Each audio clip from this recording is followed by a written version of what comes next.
Hello my sweet and lovely viewers, তো কেমন আছো তোমরা সবাই? আজকে আমরা চলে এসেছি নতুন আরেকটি ইনফরমেটিভ ভিডিও নিয়ে।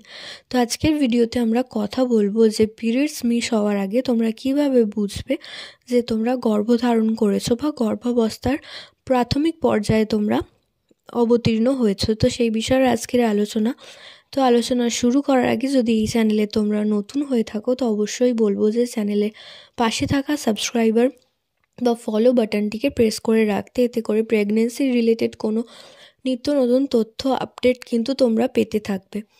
তো আমরা জানি যে গর্ভাবস্থা প্রত্যেকটা মায়ের ক্ষেত্রে কিন্তু একদম সুখকর অনুভূতি, এবং এই সময় আমরা প্রত্যেক মায়েরাই চাই কিন্তু যখন থেকে আমরা চেষ্টা করি প্রেগনেন্ট হওয়ার বা প্রেগনেন্সির, তখন থেকে আমরা উতলা হয়ে যাই যে পিরিয়ডস মিস হওয়ার আগে আমরা কিভাবে জানতে পারবো যে আমরা গর্ভবতী হয়েছি বা গর্ভধারণ করেছি। তো এই কৌতূহলগুলো কিন্তু মনের মধ্যে চলতে থাকে।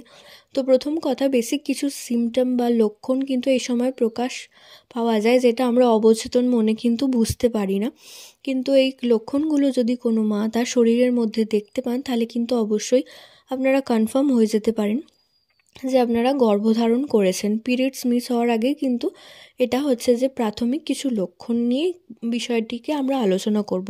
তো প্রথম কথা হচ্ছে, যদি দেখেন যে মাত্রাতিরিক্ত আপনারা অলস বোধ করছেন, ঘুম ঘুম ভাব পাচ্ছে এবং ঝিমুনি মতন লাগছে কিছু সময় পরপরই, তাহলে কিন্তু ধরে নিতে পারেন যে আপনারা গর্ভাবস্থার প্রাথমিক পর্যায়ে কিন্তু আপনাদের শরীরে প্রেগনেন্সি প্রক্রিয়াটা শুরু হয়েছে বলে কিন্তু আপনারা এই অলসতা বোধ বা আলস্য বোধ করছেন। কেউ কেউ আবার 6 সপ্তাহ হওয়ার আগেই কিন্তু বমি বমি ভাবও ফিল করতে পারেন। কারো কারো কিন্তু ভমিটেশনও এই সময় শুরু হয়ে যায়। কোনো মাছের গন্ধ বা ডিমের গন্ধ থেকে কিন্তু যে গন্ধটা বেরোয় সেটা থেকে কিন্তু অনেকেরই এই সময় বমি বমি ভাব লাগতে শুরু করে। তো এই বেসিক দুটো লক্ষণ কিন্তু আমরা প্রত্যেকেই লক্ষ্য করতে পারি।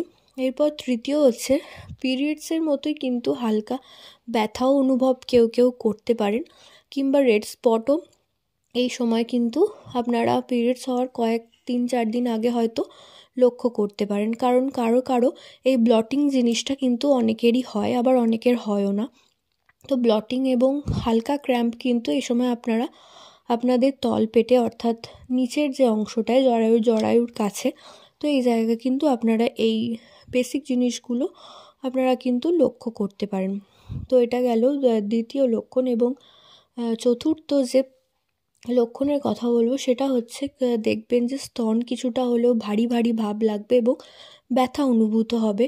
তো এই বেসিক কিছু লক্ষণ যদি আপনারা আপনাদের পিরিয়ডস মিস হওয়ার আগে লক্ষ্য করেন, তাহলে কিন্তু আপনারা ধরে নিতে পারেন যে আপনারা গর্ভাবস্থার প্রাথমিক সূচনার দিকে কিন্তু চলে গেছেন, এবং আর কিছুদিনের মধ্যেই প্রেগনেন্সি টেস্টের মাধ্যমে হয়তো আপনারা কনফার্ম করতে চলেছেন যে আপনারা গর্ভধারণ করেছেন।